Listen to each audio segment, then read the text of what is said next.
Hello, my name is Jason Reichl, and you're listening to Risk Management Brick by Brick. I'm fascinated with people who are helping build and maintain the physical world around us. On each episode of this podcast, we'll dive in with a risk manager, speak to them about how technology plays a role in this process. Joining me now at ITC 2023 is Mark Brading, who is a senior partner in consulting at ReSource Pro, a business solution firm focused on insurance companies. Mark's specialty is in InsureTech, transforming technologies, and digital strategies. He's a true futurist who's been involved in shaping the insurance and tech industry for quite some time. Let's get into it. Thank you so much for joining me, Mark, here at ITC. I'm really excited to talk to you. Everybody in the insurance industry should know about ReSource Pro, but in case they don't, why don't you start off with giving everybody an introduction to yourself and a little bit about ReSource Pro as a company. Sure. So Mark Brading, I'm a senior partner at ReSource Pro's consulting group. ReSource Pro is a global BPO company with clients across the entire P&C ecosystem, also does some employee benefits as well.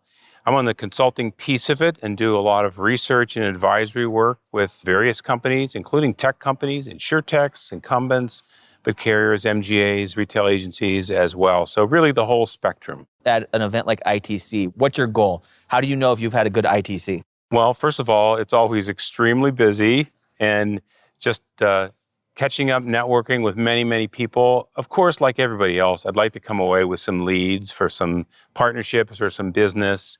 But a lot of it's also just information gathering, researching the landscape, who's doing what. That's part of what I do, I've always done as a researcher. And it's a way that I advise clients, is helping them understand what's happening in different spaces and what are their peers doing. So researching, consulting, how did you end up in this role? How did you end up at ReSource Pro? Well, I suppose like many people, it's been a long and winding road. Always common for insurance. Nobody's like, that's what I went to school for this and this is where I ended up. No, so I started a long time ago as a tech guy. I was literally debugging mainframe operating systems. I was a DBA, so I know a lot about. Okay, so did all those kinds of things, spent some time, worked for IBM for 25 years, but a lot of different companies in tech roles. And then at IBM, I evolved to a strategy role. So I had the global strategy responsibility for IBM, which was great. It gave me the benefit of being able to work with a lot of insurance entities around the world on all kinds of strategies and projects. And then I was part of the Strategy Meets Action firm and original partner there. And we built a brand, did a lot of advice for many different companies. And a big piece of that was the research. As we started it, I was the logical person to lead research because I'd done a lot of that at IBM. And then ReSource Pro acquired us in 2020. And we've maintained our core mission, doing industry research, thought leadership, advisory work, consulting with companies across the industry, but now in the context of ReSource Pro, which is a fabulous company. I'm delighted to be part of the organization. It's an amazing growth story. Yeah, it's a really amazing company. Lots of people trust ReSource Pro. I'm interested because when we talk about strategy and research, and it sounds like you do a little bit of futures work because it seems like you're working with businesses to sort of help them understand where things are moving and where they're going. What are people stopping you on the street right now and asking you about where they should be as an organization? What are some of the common things that you're hearing right now in 2023? Well, first of all, I am a futurist. I've always been a futurist. So I always think about where's the world going? What does that mean for the insurance industry? But then try to bring it back to today. Okay, so what, from a practical standpoint, it was the original strategy meets action idea, right? Put it into words. So today, a lot of the discussions we're having, it won't be any surprise, it's around AI, right? But the discussions are really more about how do we govern AI? How do we understand where the real value is? Because what's happened with the explosion of Gen AI onto the scene with OpenAI, it's democratized these tools. And senior leaders and boards, everybody's asking, what are we doing as a company? What does this mean to us? How do we make sure that we are using it in an intelligent way, an appropriate way, in a way that meets regulatory approval, all of those kinds of things. So there's a lot of discussion around just the management and governance. Does it really feel game-changing for you, or can you liken this to something else that's emerged in your 25 years doing this kind of work? Like, how much of a game changer is this really to the insurance industry from your research perspective right now, you're betting on the future of it? Because we know that the insurance industry is sometimes slow to adopt technology, but if this technology is rampant and being used by everyone, is it a forcing function? Like when we move to the web, how is this going to play out from your perspective? I think it's a game changer. It doesn't mean the industry is going to change overnight. And it's also not just about AI. It's about AI in combination with the Internet of Things. We're instrumenting the world. We're attaching sensors to everything that the insurance industry insures. So there's all this information that we can now analyze and use AI for. So it's the combination of those things. And in different segments, it'll happen faster or slower. So it's not going to happen overnight, but I expect when we look back a decade from now, it'll be a pretty different industry in terms of products and channels and the way the fundamentals will be there, but I think there'll be a lot of change. One of the things that, you've been in this long enough. I was a consultant, big consulting. My company was purchased by IBM, so similar experience. When we talk about 10 years ago, 15 years ago, we would have said, oh, we're entering into the age of big data and it's about collecting data. And then we collected so much data that we had no idea what to do with it. And now people are still just trying to recognize, what do we do with all this data set that we actually have now, normalized or non-normalized or whatever, however organizations have it. And they're just coming into terms with that. So is this another input source that's going to add to the stack of data that companies have that they aren't sure how to utilize properly? Yeah, the way I think of it is that Gen AI and the foundation models, large language models are the true instantiation of big data, of the big data idea. To your point, though, there's still the same challenges, right? It's complex. There's lots of data. How do we make sure that it's accurate and fair, right? We have a lot more tools. It's a lot more sophistication in the AI capability, but we still have to be cautious about those kinds of things. I want to switch topics just a little bit about going into another futurism thing that is affecting everyone. How is climate change and things like that playing an effect, and how has that worked into your research? Are you doing any work around that and understanding how that's going to affect the insurance industry? Yeah, one of the things we've done recently is we've looked at what we call the mega trends. What are those big societal, environmental, external issues that are reshaping the P&C insurance industry, right? And obviously climate change is one of those, but there's a whole host of other things as well that are happening in terms of demographics, in terms of just daily patterns of living, right? The pandemic has kind of accelerated a number of different trends. Yeah, remote work, asynchronous work, all these other Yeah, things. there's trends around finance and the way money is being exchanged, right? There's big trends around technology with IoT, with AI, autonomous vehicles. I mean, you go on. All of these things are reshaping the industry, and there's three fundamental lenses I use, okay? One is when we think of climate change or when we think of any of these other big trends, we got to look at, first of all, what does it mean for customers, right? For personal lines customers, for business customers, how is it changing that landscape? Secondly, what about the risks? Are we introducing things that are helping to reduce risk in the world, or are we introducing new risks, right? Like now all of a sudden we have cyber risk, which is not all of a sudden, but it's exploding because of the connected world. The more sensors you connect to equipment, the more vantage points you have to access it. So customers change, risks change, and then operations. Because obviously we can apply things within our operation to be more efficient, to get more insight. So I always try to look at those three lenses to see. Let's double click on one thing you just said, because this podcast primarily is listened to by risk managers, people in the tech industry as well. But I have a real fear that my audience is not prepared as risk managers for what the future of risk looks like. Because a lot of times in these industries, they come from working within the organization, and thus their experience has been within that organization. And yeah, they're very good at their jobs, but there's all these outside factors. Now, how does an organization win? How do they stay on top of this risk? What do you consult your clients on for making sure that they have what we call the modern risk manager? I talk to a lot of legacy risk managers who can't wrap their arms around this. Maybe they're about to retire and they're worried about the next generation. So what kind of advice are you giving, and how are you structuring programs or making sure that people... So I think you're right that many are not prepared. And I actually look at it in a very simple way, right? I look at the whole industry and the way we as a world manage risk, right? Including corporate risk managers, whoever manages risk. And we've always taken a historical view. right? We look at data over long periods of time and we can predict, and based on that, we make our decisions for how we're going to finance our risk and how we're going to manage our risk and reduce our risk, right? It's all been good. It's a great industry, right? But we are in a real-time world, and we're in a world where events are unfolding at this amazing pace, right? Even wars and things, right? There's so many things that are happening that are unprecedented, right? And so I think it's really hard for most people to get their arms around managing in a real-time world, right? It's easy to say, you know what, we got real-time data flowing into us from every single thing that we insure. Yeah, we'll snapshot it and use it in analytics. Yeah. In all hindsight. And so you're missing the real value of that real-time information in the first place. Yeah, I mean, in theory, I get it, this is hard. In theory, because we have sensors attached to people and buildings and vehicles and cows and all these things, right, we should be able to manage risk real time, right? We should be able to influence behavior, right?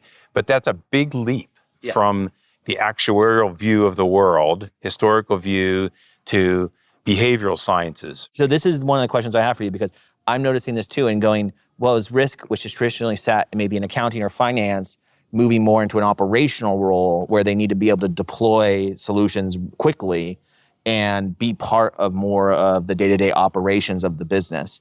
I've been seeing that risk managers, and even just talking about risk within organizations, is elevating as a topic for being a value differentiator for organizations that we're working with and other things like that. You must be seeing similar things. Yeah, I think so, because it's everybody's business, right? Even more so.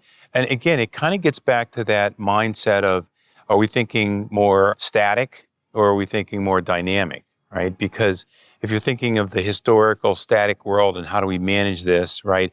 You can assign some people or some groups to say, okay, how do we, whether it's loss control to mitigate risk or whether it's financing mechanisms like insurance to finance it, like, okay, you guys do that. Now, you can't just leave it to one group and the lines are blurring. I'm getting like the vision of like the Dr. Strangelove control scene where everybody's like looking at things real time and being like, deploy the bomb. We need this now. Yeah. I mean, I'm not sure I have the answer to all this, but I see where things are headed, right?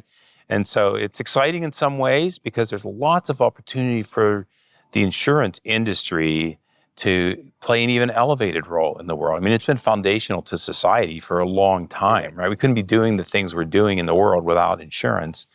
But now the industry has to up their game. Yeah. One thing I keep asking about and running into is there's a resource gap for this industry. And that means to me, anytime in any industry where there's a resource gap, technology can come in and play a big role. Technology has been trying to change the insurance industry for the last 20 years very slowly. But now there's this moment where the existential dread and the crisis is coming in where technology can actually maybe elevate and speed up the team's response, ability to act on that. I'm wondering if it's new players who are going to win in this new world, or if it's going to be the legacy players who can actually transform the way they do business. And that must be, I mean, is that part of your work, or do you have an opinion on where you stand in that fight? I have an opinion on all these things, Okay, as good. you might imagine. So there's really two separate questions there, I think, because there's a whole set of questions around talent and resources.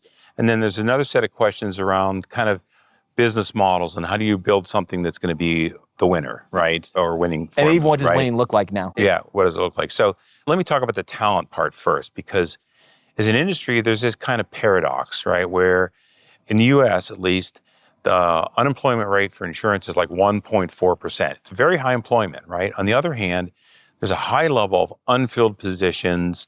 The demographics are against us with retirements. There's a fight for talent, right? So there is a gap. There's this big gap, right, that it needs to be addressed to help the industry grow and be successful, right? So there is a formula there that says the right blend of tech enablement and human expertise, that's the winning formula. Like the companies that figure that out, how do we automate? How do we leverage AI? But also we have the deep human expertise at the right points, right? Or we have partners that help us, like ReSource Pro, to execute, right? Yeah. That's the winning formula. But there is a second question about, is it incumbents or is it new players? So I think incumbents, the whole InsureTech world, which I've been deeply engaged in since the very beginning, has definitely been a catalyst for change And there are definitely winners there. There are definitely companies that have made a big difference in the industry, right? Have been good partners to the industry. But it's really less about disrupting existing players and more about enabling or partnering with the existing players, right? Yeah. And I said, I don't know, I think this was maybe 5 years ago, I made a prediction that by 2025, 90% of the InsureTechs on my list then in 2015 would be gone. Maybe they had a successful exit and were acquired by some, but a lot of them would have just failed. I don't know if that we're going to hit that percentage or not, but it's the nature of a startup world. And I see that churn. I see that happening. The last year has been particularly rough for a lot of InsureTechs. Yeah, we've seen that too. Laying folks off and trying to... Yeah, their models aren't working the same way as other models aren't working. So. Yeah, but there are the winners. There are the 10% of them that are actually doing really well and making a big difference in the industry and will continue to do so. On the other side, there's really innovative, bold incumbents that are doing great things and that are growing and being successful. Yeah, the amount of incumbents that have their own, essentially, labs and other things is pretty staggering to me, coming from just the tech industry, even the logistics tech industry too, where I've spent time. Not as many of the legacy organizations are thinking about how to foster innovation within those organizations. I find that to be very interesting. So we're talking about legacy, we're talking about who's going to win, we're talked about big data, we talked about everything having sensors. Who is going to benefit from all of this data information, and what are those models? We talked a little bit about the model, but what's the new model look like? Yeah, I think in theory, everyone should benefit, right? Because now, are we going to engineer away risk in the world? No, of course not. And we're going to introduce new risks. But by instrumenting things like vehicles and like properties, different homes, et cetera, we do have the ability to proactively address risk and help reduce risk. And it's the policy holder, the business owner, or the individual that's going to benefit from that, right? Mm-hmm. On the other side of things, as an insurance industry, I think there's the potential to continue to grow and be more profitable as we have deeper understanding of risk, especially in a real-time basis, right? And you've probably seen, I mean, there's so many exposures in the world that are uncovered by any kind of financing mechanism, right? Insurance is just not there either because it hasn't been profitable or whatever the reason might be, right? So I think the growth potential for the industry itself is great, but I think there's tremendous potential benefit for So you think new products are going to come online for insurance companies? Oh, absolutely. Yeah, I mean, you look at what's happened in the last 10 years already, right? With gig insurance kinds of things and parametrics insurance, and now we're doing embedded point of sale for lots of things. I think there's a lot of potential here for micro insurance and even some things that are maybe larger that we just didn't cover before, or we let the government cover it, as a backstop. Let's one last question on that. And what's the government's role in all of this as it relates to the insurance industry? In America, let's take that. Because there's a lot of talk about how the government might regulate AI or other things like that might need to happen. Is that something that you think could be completely disruptive to the future success of this? Do you believe that we're going to be able to contain this? Where's your head at when I say that? Yeah, I mean, of course, there's a lot of angst about the Terminator scenarios of the future. And so governments naturally think they need to step in and manage this, right? And there is a role for government, right? But I fear, and this is going to introduce some of my political leanings, but I fear that government will go too far in trying to regulate it. And I really think... Well, they're also a slow to respond industry, right? So you don't want them regulating some of this stuff. First of all, insurance has its own mechanisms to protect the consumer and to regulate, right? And I think there's some very good things happening with the NAIC and with state DOIs and the industry at large is they're really trying to think about how do we make sure the way we use these technologies are fair, unbiased, right? Those kinds of things. So I think there's a lot of good work going on. And really, I think the marketplace will regulate that to some extent as well. Yeah, there's an oversight role for federal governments, for state governments, to be sure.